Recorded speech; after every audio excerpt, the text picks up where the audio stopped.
हो, पण ह्या जगात स्वर्गीय श्री बाळासाहेब ठाकरे नंतर भाषणाची लकप कोणाला जमली नाही. नाही नाही नाही नाही नाही नाही बाकी मरू द्या. तसे कपडे घालाल तुम्ही, तसे कपडे घालाल तुम्ही, दाढी राखाल तशी, पण ते पुन्हा होणे नाही. काय मत आहे तुमचं? नाही नाही नाही उगाच कोणी उठायचं आणि माय काहीच्या काही बरळायचं, त्याला काय किंमत आहे? सचिवानं लिहून द्यायचं आणि यांनी बोलायचं, त्याला काय किंमत? तुम्ही तुमच्या त्या माणसांच्याकडे, तुम्हाला आता आमच्यापेक्षा तुम्ही जाणकार आहेत. बाळासाहेब ठाकरेंच्या व्यासपीठावर कधी तुम्हाला टाचन दिसलं का कागद?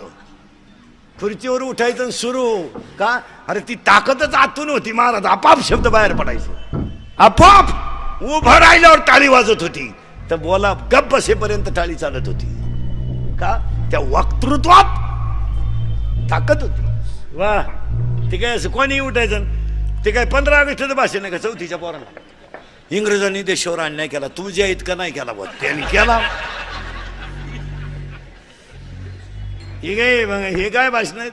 हो, पुन्हा व्यक्ती होईल तशी बोलणारी नाही. ऐका नीट, स्वर्गीय श्री बाळासाहेब ठाकरे नंतर भाषणाची लकप कोणाला जमली नाही. आणि विरोधकाला सुद्धा हसायला लावणारं विलासराव देशमुखानंतर भाषण कोणाला जमलं नाही. वा वा वा वा महाराज, सत्ताधारी असो नाही तर विरोधक असो, खळखळा असला पाहिजे. त्या भाषणाची लकप होती. तीन दुसऱ्याच्या हृदयाचं छेद घेणारं स्वर्गीय श्री R.R. पाटलानंतर भाषण कोणाला जमलं नाही. नाही नाही आणि हृदयाला घाम फोडणारं स्वर्गीय गोपीनाथ मुंडे नंतर भाषण कोणाला जमलं नाही. आणि आज सगळ्यांचं जिरवणारं पवार साहेबांनंतर कोणाला जमलं नाही.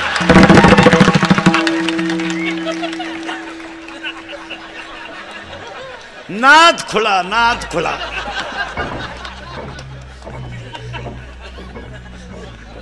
काय तुम्हाला एक वाक्य सांगा महाराज, आपले लोक अभ्यास करीत नाही महाराज.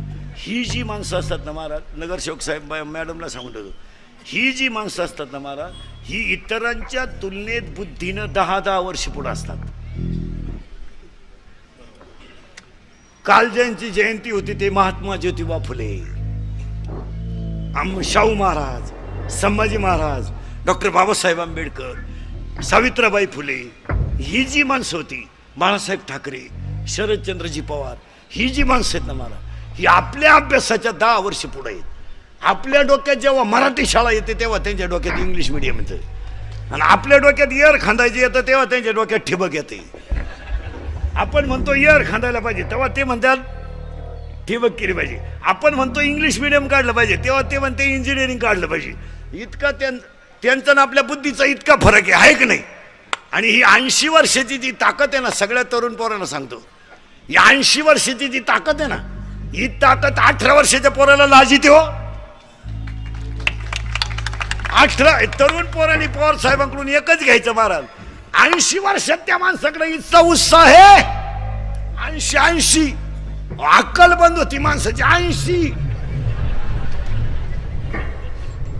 तुम्ही बुद्धिमान, तुम्ही हसण्यावारी गोष्टी नेऊ नका. त्या माणसाकडं वय 80 वर्ष आहे पण चैतन्य 28 आहे. महाराज कोण प्रवास करतं? काय बोलायच्या गोष्टी सोप्या आहे का? इथं 2 दिवस आळंदीला आला तर 3 दिवस उठला नाही. तकलीफ झाली. तुम्ही बारीक अभ्यास करा, तुम्ही मी. महाराज कष्ट आहे आणि हे सभेला फिरणं याच्यामध्ये कष्ट आहे, पण त्या माणसांच्या चेहऱ्यावर कधी माईकवर उभे राहिलो कष्ट जाणवत नाही हो. आपल्या सगळ्या तरुण पोरांनी तो पक्षभिक्षामोर होते त्याच्याशी काय आपल्याला घेणं नाही. आपलं काय राजकारण, आपला पिंड नाही. तुम्ही म्हणाले एकाच माणसाचा प्रचार करतो, बावळाट पण आहे. मी सगळ्या पक्षाचा निष्ठावंत कार्यकर्ता आहे. आपलं असं आहे सगळ्यांना समान. ते राष्ट्रवादी, काँग्रेस आणि सेना, भाजप ते आपल्या बजेटमध्ये बसत नाही. ते तुमचं तुम्ही झक मारा तिकडे. आपण फक्त व्यक्तीच्या कर्तृत्वाला किंमत देणारा माणूस आहे, त्याच्या पक्षाला नाही. पक्षाला काय घेणं आपल्याला काय करत? बरं कोणी पक्ष काढला तर काय आमच्या पक्षाची तुलना होत असते का? तुम्ही किती पक्ष काढलं, किती मिटिंग घेतलं, तर आमच्या तुडीची मिटिंग आहे का तुमची? आमची 700 वर्षापूर्वीची मिटिंग आहे, अजून जशीच्या तशी आहे. 700 वर्षापूर्वी लिहिलेली ज्ञानेश्वरी आहे. मेली माणसं कोणाला ओवी कळली नाही.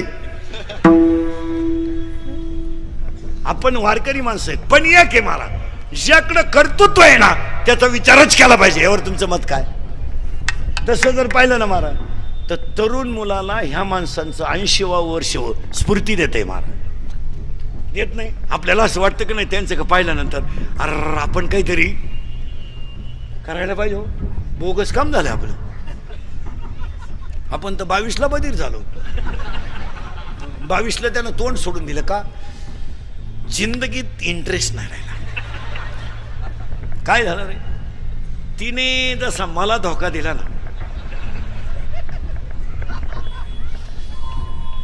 उदास झालं आपलं जीवन.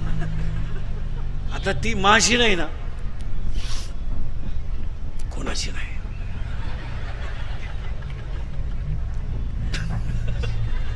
आणि ती मला सोडून कोणाच्या घरात गेली ना, सुखी नाही म्हणा. असे 3 जण म्हणत होते तू चौथा येड्या. 3 मेले, तू खैस वशीन खैस. येडपटा पोरीसाठी मरतो का दरिद्र्या? अय भंगरी, ये अडपट नाही तर हे हृदय इतकं हलकट नाही का याच्यावर कोणी प्रेम करावं? हे हृदय इतकं हलकट नाही का याच्यावर कोणी प्रेम करावं? आणि आपण इतके नादान नाही का एवढं चांगलं हृदय कोणालाही द्यावं? ज्यांनी ज्यांनी लव्ह मॅरेज केले ना, अशी लफडी लुफडी दरवाजे लावून भांडे घाशी द्या रे. Life and life is a money no love in the world. Underline this sentence.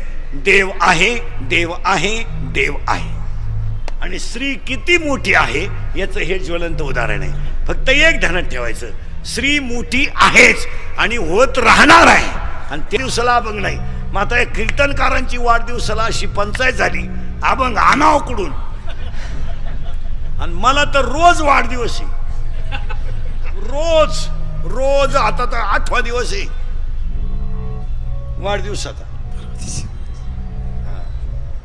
वाढदिवसाला तारीख नाही राहिली. आता पवार साहेबांचा वाढदिवस 12/12 आहे. मी रात्रीच होतो बारामतीला, रात्री होतो, त्याच्या आदल्या दिवशी होतो, 2 दिवस तिकडेच होतो. काय झालं मग? आपण जनरली नामदेव बाबाचा अभंग काढतो, अक्कलबाई शिवावे त्या कळा, किंवा गाथ्यातला एक अभंग काढतो, जन्म आलो त्याची आजी फळं झाले साचे. मग तुम्ही म्हणाल हा 3राचा अभंग तुम्ही कुठून काढला? तर जनार्दन स्वामी भेटल्यावर, डोक्यावर हात ठुल्यावर आनंदाच्या भरात एकनाथ महाराजांच्या मुखातून बाहेर पडलेला हा अभंग आहे. मग एक महिला महापौरपर्यंत जाऊ शकते आणि एक महिला एवढी मोठी होऊ शकते. हा सगळ्यांच्या आनंदाचा दिवस आहे, म्हणून तो अभंग इथं आहे. आता आपण वाढदिवस साजरा केला. आता वाढदिवस साजरे करताना ते हे द्यायचं बंद करा. ती काय फुलाचं आणता ना तुम्ही, ते बुके काय दांडका हातात धरण घ्या. हे पागलपणा काढून टाका. इथून पुढच्या जगात पाया पडून सांगतो, इंदुरीकर मरल ना महाराज, मी मरणार नाही 5-25 वर्ष, पण तुम्हाला आपली रोज आठवण येणार. आज आपण ढोरेताईंच्या अभिष्टचिंतनाला एक संकल्पच करू. अंगातली ताकद, खिशातला पैसा आणि आयुष्यातला वेळ जपून वापरा.